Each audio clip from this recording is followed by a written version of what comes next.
ഓണത്തോടനുബന്ധിച്ച് കേളകം പഞ്ചായത്ത് സംഘടിപ്പിക്കുന്ന ഓണസമൃദ്ധി 2026 കർഷക ചന്തക്ക് തുടക്കമായി. കേളകം കൃഷിഭവനിൽ നടന്ന ചടങ്ങിൽ കേളകം ഗ്രാമപഞ്ചായത്ത് പ്രസിഡന്റ് ലിസി ജോസഫ് വിപണനമേള ഉദ്ഘാടനം ചെയ്തു.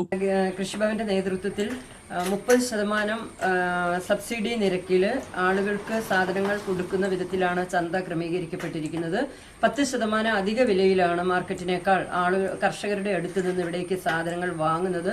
കേരള സർക്കാരിന്റെ സമസ്ത മേഖലകളിലൂടെയും എല്ലാ സംവിധാനങ്ങളിലൂടെയും കേരളത്തിലെ ജനങ്ങൾക്ക് സമാധാനപൂർണമായി സന്തോഷത്തോടെ വലിയ സാമ്പത്തിക ബാധ്യതകളില്ലാതെ ഓണം ആഘോഷിക്കുന്നതിന് വേണ്ടി നടപ്പിലാക്കുന്ന വിവിധ പദ്ധതികളിൽ ഒന്നാണ് കേരളത്തിലെ കൃഷിഭവനുകളിലൂടെ നടപ്പിലാക്കുന്ന ഓണച്ചന്ത. ഈ ഓണച്ചന്തയിലേക്ക് എല്ലാ കർഷകർക്കും അവരുടെ സാധനങ്ങൾ കൊണ്ടുവരുന്നതിനും ഇവിടെ നിന്ന് സാധനങ്ങൾ സബ്സിഡി നിരക്കിൽ വാങ്ങുന്നതിനുമുള്ള സൗകര്യങ്ങൾ ഉണ്ടാകണം, അത് ഉണ്ടാകുന്നുണ്ട് എന്ന് മാത്രം സൂചിപ്പിച്ചുകൊണ്ട് ഈ ഓണച്ചന്തയുടെ ഉദ്ഘാടന കർമ്മം പഞ്ചായത്ത് സ്ഥിരസമിതി അധ്യക്ഷ സുനിത രാജുവാത്യാട് ചടങ്ങിൽ അധ്യക്ഷത വഹിച്ചു. വിഷരഹിതമായ നാടൻ ജൈവ പച്ചക്കറികളാണ് ചന്തയിൽ വിൽപ്പനക്കായി എത്തിച്ചിരിക്കുന്നത്. മുൻകൂട്ടി രജിസ്റ്റർ ചെയ്ത പ്രദേശത്തെ കർഷകരിൽ നിന്നും മൊത്ത വിപണി വിലയേക്കാൾ 10% അധിക നിരക്ക് നൽകി സംഭരിച്ച പച്ചക്കറികളാണ്. പൊതുവിപണിയിലെ വിലയേക്കാൾ 30% കുറഞ്ഞ നിരക്കിൽ ഉപഭോക്താക്കൾക്ക് ലഭ്യമാക്കുന്നതാണ്.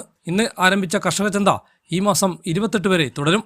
ചടങ്ങിൽ പഞ്ചായത്ത് സ്ഥിരസമിതി അധ്യക്ഷ ഷിജി സുരേന്ദ്രൻ, വികസന സമിതി അംഗം കെ മോഹനൻ, പഞ്ചായത്ത് അംഗങ്ങളായ S T Rajendran, Binu Edan, K Rineesh, കൃഷി ഓഫീസർ എം ജിഷമോൾ, കൃഷി അസിസ്റ്റന്റ് ലീല ഓസി, അഞ്ജന, ആത്മ BTM കാവ്യ ബാബു, വിനയ, ഡെല്ല, സിനി എന്നിവർ പങ്കെടുത്തു. ഹൈവിഷൻ ന്യൂസ്, കേളകം.